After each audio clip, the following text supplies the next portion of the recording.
And it's time for Chapter 20 of the BFG, The Royal Breakfast. This one may also be broken up into two videos. We'll see. The Royal Breakfast. There was a frantic scurry among the palace servants when orders were received from the Queen that a 24-foot giant must be seated with Her Majesty in the great ballroom within the next half hour. The butler, an imposing personage named Mr. Tibbs, was in supreme command of all the palace servants, and he did the best he could in the short time available. A man does not rise to become the Queen's butler unless he is gifted with extraordinary ingenuity, adaptability, versatility, dexterity, cunning, sophistication, sagacity, discretion, and a host of other talents that neither you nor I possess. Mr. Tibbs had them all. He was in the butler's pantry sipping an early morning glass of light ale when the order reached him. In a split second he had made the following calculations in his head. If a normal 6-foot-high man requires a 3-foot-high table to eat off, a 24-foot giant will require a 12-foot-high table.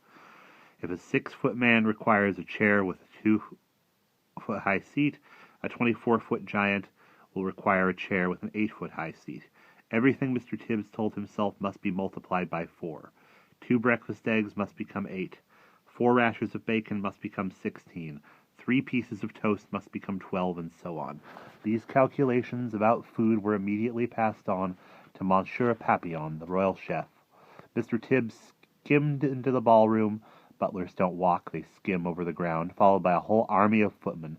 The footmen all wore knee breeches, and every one of them displayed beautifully rounded calves and ankles. There is no way you can become a royal footman unless you have a well-turned ankle. It is the first thing they look at when you are interviewed. "Push the grand piano into the center of the room," Mr. Tibbs whispered. Butlers never raised their voices above the softest whisper. 4 footmen moved the piano. "Now fetch a large chest of drawers and put it on top of the piano," Mr. Tibbs whispered. The other three other footmen fetched a fine Chippendale mahogany chest of drawers and placed it on top of the piano. "This will be his chair," Mr. Tibbs whispered. "It is exactly 8 feet off the ground. Now make sure a table upon which this gentleman may eat his breakfast. Now we shall make a table upon which this gentleman may eat his breakfast in comfort. Fetch me 4 very tall grandfather clocks. There are plenty of them around the palace. Let each clock be 12 feet high." 16 footmen spread out around the palace to find the clocks. They were not easy to carry and required 4 footmen to each one. "Place the 4 clocks in a rectangle 8 feet by 4 alongside the grand piano," Mr. Tibbs whispered. The footman did so. "Now fetch me the young prince's ping-pong table," Mr. Tibbs whispered. The ping-pong table was carried in. "Unscrew its legs and take them away," Mr. Tibbs whispered. This was done. "Now place the ping-pong table on top of the 4 grandfather clocks," Mr. Tibbs whispered. To manage this, the footmen had to stand on step-ladders. Mr. Tibbs stood back to survey the new furniture. "None of it is in the classic style," he whispered, "but it will have to do." He gave orders that a damask tablecloth should be draped over the ping-pong table, and in the end it looked really quite elegant after all. At this point Mr. Tibbs was seen to hesitate. The footmen all stared at him, aghast. Butlers never hesitate, not when they are faced with the most impossible problems. Not even when they are faced with the most impossible problems. It is their job to be totally decisive at all times. "Knives and forks and spoons," Mr. Tibbs was heard to mutter. "Our cutlery will be like little pins in his hands." But Mr. Tibbs didn't hesitate for long. "Tell the head gardener," he whispered, "that I require immediately a brand new unused garden fork and also a spade. And for a knife we shall use the great sword on the wall in the morning room. But clean the sword well first. It was last used to cut off the head of King Charles I, and there may still be a little dried blood on the blade." When all this had been accomplished, Mr. Tibbs stood near the center of the ballroom, casting his expert butler's eye over the scene. Had he forgotten anything? He He certainly had. What about a coffee cup for the large gentleman? Fetch me, he whispered, the biggest jug you can find in the kitchen. A splendid 1-gallon porcelain water jug was brought in and placed on the giant's table, beside the garden fork and the garden spade and the great sword. So much for the giant. Mr. Tibbs then had the footman move a small, delicate table and 2 chairs alongside the giant's table. This was for the Queen and for Sophie. The fact that the giant's table and chair towered far above the smaller table simply could not be helped. All these arrangements were only just completed when the Queen, now fully dressed in a trim skirt and cashmere cardigan, entered the ballroom, holding Sophie by the hand.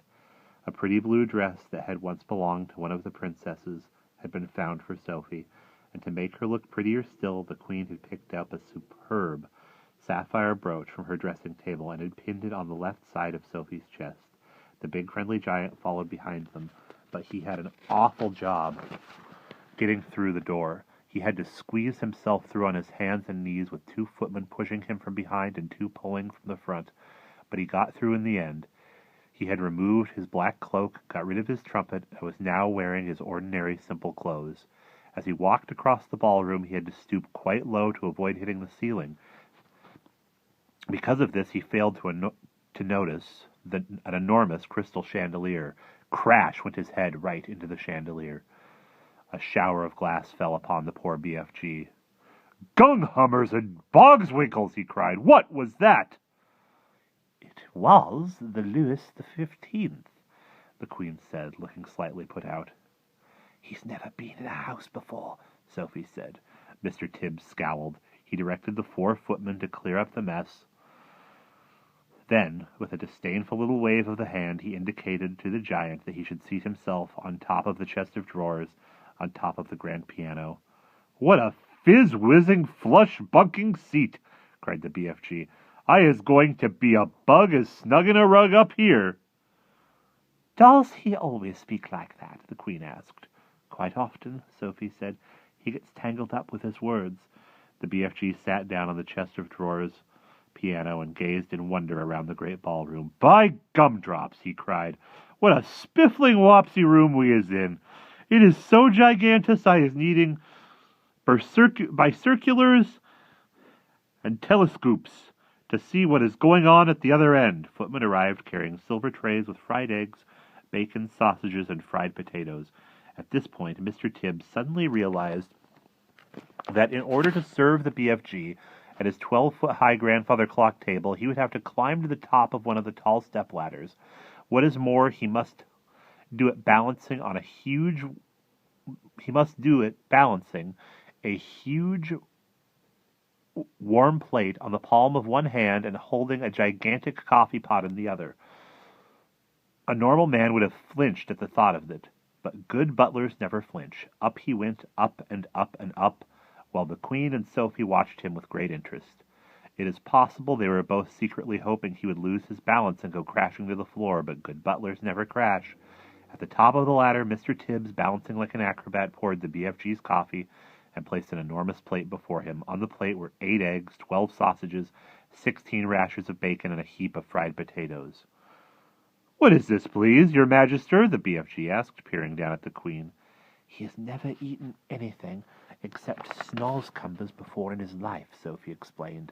"They taste revolting." "They don't seem to have stunted his growth," the Queen said.